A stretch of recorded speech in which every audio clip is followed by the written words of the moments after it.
The interpretation of narratives is to some extent subjective because everyone can experience art differently. At the same time, using literary analysis, we can still explain the most reasonable meanings that the artist meant to convey or that the audience is likely to understand. To understand themes of any work of art, however, spoilers are involved. Heavy spoilers. So consider this your spoiler warning. metaphorrefantazio, the Persona-style JRPG social sim of Atlas's Studio Zero, is a grandiose narrative metaphor that conveys a wide variety of themes about our society. Some of these themes are related to emotions, which you can check out in part 1 of my Biblical Themes videos for metaphorrefantazio. Many of the other themes emphasize the power of fiction to influence reality. Metaphor clearly hopes that the game itself can also be an inspiring fictional narrative, with meaningful themes that can help shape the reality around it. It believes in this so much that one of the key symbols in the game is that of an unnamed fantasy novel about a utopia that inspires powerful ideas in the protagonist and some of the other characters. In this video, part 2, we will explore the themes conveyed through the fantasy novel and answer the question, how is ReFantazio a metaphor for the politics of an ideal world?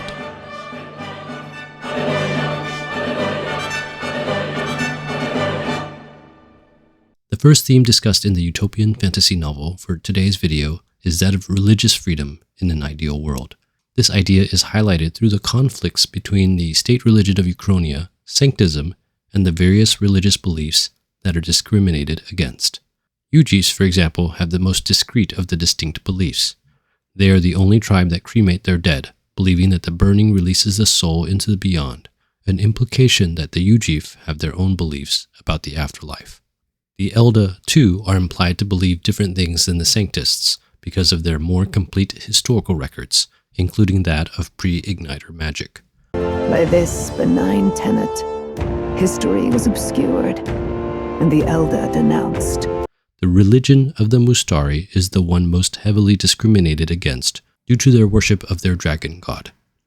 A major plot point in the game is how the second task of the tournament is to seize divine relics that are sacred to the Mustari for the Sanctus Church. The idea of the novel that inspires the protagonist and his team is that of respecting the religions and beliefs of others in a free society. While the Bible believes that the ultimate ideal world is one where everyone worships God in heaven, it is clear in both the Old Testament and the New Testament that the worship of God should be a free will choice on earth. In the book of Joshua, the titular leader tells the Israelites that they must choose between serving the Lord or Canaanite gods. Now therefore fear the Lord and serve him in sincerity and in faithfulness. Put away the gods that your fathers served beyond the river and in Egypt, and serve the Lord. And if it is evil in your eyes to serve the Lord, choose this day whom you will serve, whether the gods your fathers served in the region beyond the river, or the gods of the Amorites in whose land you dwell. But as for me and my house, we will serve the Lord. Joshua chapter 24, verses 14 to 15. In the New Testament, Jesus rejects using force to convert believers when his disciples suggest it. When the days drew near for him to be taken up, he set his face to go to Jerusalem, and he sent his messengers ahead of him, who went and entered a village of the Samaritans to make preparations for him. But the people did not receive him, because his face was set toward Jerusalem. And when his disciples James and John saw it, they said, Lord, do you want us to tell fire to come down from heaven and consume them? But he turned and rebuked them, and they went on to another village. Luke chapter 9, verses 51 to 54. While the Bible may differ from metaphor about the definition of the ideal world, there is certainly agreement that religious freedoms are an important ideal on earth. A second political theme about an ideal world is one where there is total racial or tribal equality. In metaphor, this theme is often developed through the tensions among the 9 tribes. Lamar, the tribe with the horns, we're the majority, and the tribe of the royal bloodline besides. That privilege can make us insensitive.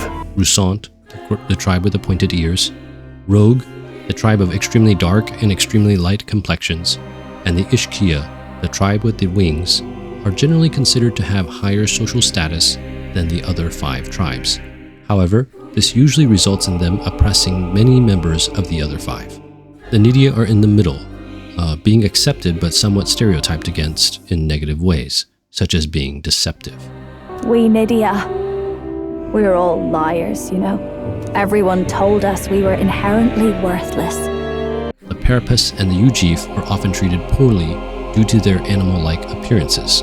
As a result, they often find it difficult to find good work or find themselves homeless. The Mustari and the Elda, however, are at the bottom of the social hierarchy, often viewed very suspiciously for both their knowledge of the old world as well as their corresponding beliefs reflected by that knowledge. They are often viewed as pagans or tainted, respectively. In the utopian fantasy novel, a world without prejudice and discrimination is described, where people are given equal opportunities regardless of their tribe. In the book of Acts, the Apostle Peter is described as having a revelation that he should not discriminate against Gentiles because God views people with equality. When Peter entered, Cornelius met him and fell down at his feet and worshipped him. But Peter lifted him up, saying, "Stand up, I too am a man." And as he talked with him, he went in and found many persons gathered. And he said to them, "You yourselves know how unlawful it is for a Jew to associate with or to visit anyone of another nation. But God has shown me that I should not call any person common or unclean. So when I was sent for, I came without objection. I asked then why you sent for me." So Peter opened his mouth and said, "Truly I understand that God shows no partiality. But in every nation, anyone who fears him and does what is right is acceptable to him." Acts chapter 10, verses 25 to 29, and 34 to 35. Though metaphor promotes equality as an ideal, the game understands that there are risks of injustice in a world of equality, which leads us to our third theme. The third political theme of the game is that of unity of strong and weak in an ideal world. This idea is developed through the primary antagonist, Luis. Luis claims that his ideal world is a meritocracy, a world where there is total equality of opportunity, one where strength and merit prevail rather than discrimination. Equality is acknowledged to be good and ideal as discussed in the previous theme. However, there is understanding that even in a politically equal world based on merit, there are people who are stronger and people who are weaker. Ismay expresses concern that the weak may be left behind in such a society. Their very aims of freedom and balance could spell doom for the striving weak. A world of equality and opportunity needs to have compassion and social justice, where the strong help the weak and all are united. This theme is also heavily developed through the characters of Fidelio and Basilio, who as Parapus have experienced a lifetime of discrimination and poverty.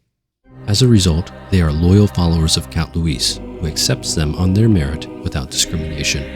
As they interact with the protagonist's party, however, they question whether or not equality is the only important thing, expressing concern about Parapus, who are not as strong as them. Through these interactions, they come to realize that while equality is important, protecting the weak is also. Perhaps the most prominent example of this is when Stroll declares to Luis that people should be more than natural selection and survival of the fittest. Instead of only the strongest dominating, strong and weak should be united. Or are we a nation united in the protection of the weak, in raising up our neighbors? This idea of unity of strong and weak is also presented in the utopian novel. The fantasy describes a world where there is only one tribe, where all are united, including strong and weak. This idea of only having one tribe united together is described in 1 Corinthians as the church. For just as the body is one and has many members, and all the members of the body, though many, are one body, so it is with Christ. For in one Spirit we were all baptized into one body, Jews or Greeks, slaves or free, and all were made to drink of one Spirit. As it is, there are many parts, yet one body. The eye cannot say to the hand, I have no need of you, nor again the head to the feet, I have no need of you. On the contrary, the parts of the body that seem to be weaker are indispensable, and on those parts of the body that we think less honorable we bestow the greater honor, and our unpresentable parts are treated with greater modesty, which our more presentable parts do not require. But God has so composed the body, giving greater honor to the part that lacked it, that there may be no division in the body, that the members may have the same care for one another. If one member suffers, all suffer together. If one member is honored, all rejoice together. 1 Corinthians chapter 12, verses 12 to 13, and verses 20 to 26. Like the church is supposed to be, ReFantazio imagines a world where people are united and help each other instead of overly individualistic, where only the strong survive. Instead of the strong using their talents only for themselves to accumulate power, they should use their strength for others, which is connected to our last point. The last theme of ReFantazio for today's video is that of servant leaders in an ideal world. This especially applies to political leaders, and this idea, while not commonly lived out, is commonly espoused, even in modern society. We use terms like civil servant and public service to describe how political leaders should use their authority to serve the people rather than themselves. This theme is developed a number of ways in the game. The Hallian noble, Stroll, is able to recover his fortune, which his loyal subjects tell him he should use to rebuild his noble house. Instead, he chooses to use his inheritance to help his people and serve them as their noble. This concept that his nobility is a responsibility becomes a defining feature of Stroll's personality. Similarly, Rella Melancorphus Cygnus is a noble of House Cygnus, who is a religious leader in Sanctism and is honored with the title Saint Rella. Unlike many of the other Sanctus leaders who were corrupt, most notably Sanctifex Forden, Rella spends her time and resources trying to help those in need as a healer, including those often discriminated against, like the Parapus. Perhaps the strongest example of this is the protagonist himself. As a candidate for the throne, the protagonist's motto is to help anyone in need. This suggests that he believes that the king should use his authority to serve his subjects. This is contrasted with some of the other candidates for the throne, who want to use the throne to promote policies that benefit their own tribe, like the rogue Goddard or the Roussant candidate Rudolph. However, the fantasy novel in the utopian society suggests that it is wrong for leaders to use their authority for their own personal benefit, but instead should use it to serve their citizens. In the Bible, when 2 of Jesus' 12 disciples positioned themselves to be leaders ahead of the other disciples, Jesus teaches them about servant leadership.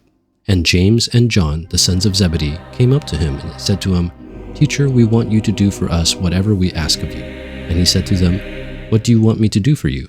And they said to him, "Grant us to sit, one at your right hand and one at your left, in your glory." Jesus said to them, "You do not know what you are asking. Are you able to drink the cup that I drink, or be baptized with the baptism with which I am baptized?" They said to him, "We are able." And Jesus said to them, "The cup that I drink you will drink, and with the baptism with which I am baptized you will be baptized. But to sit at my right hand or at my left is not mine to grant, but it is for those whom it has been prepared."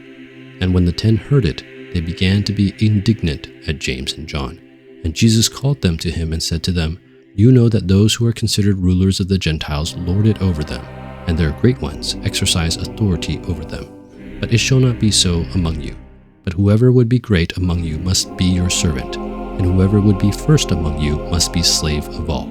For even the Son of Man came not to be served, but to serve, and to give his life as a ransom for many." Mark chapter 10, verses 35 to 45. Similar to what Jesus teaches about the nature of true leadership serving everyone, ReFantazio believes that leaders of an ideal world are those that remember that they are using their authority to serve their citizens.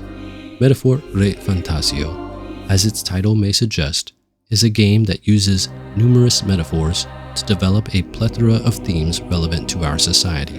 It explores so many themes that I had to make 3 biblical themes videos.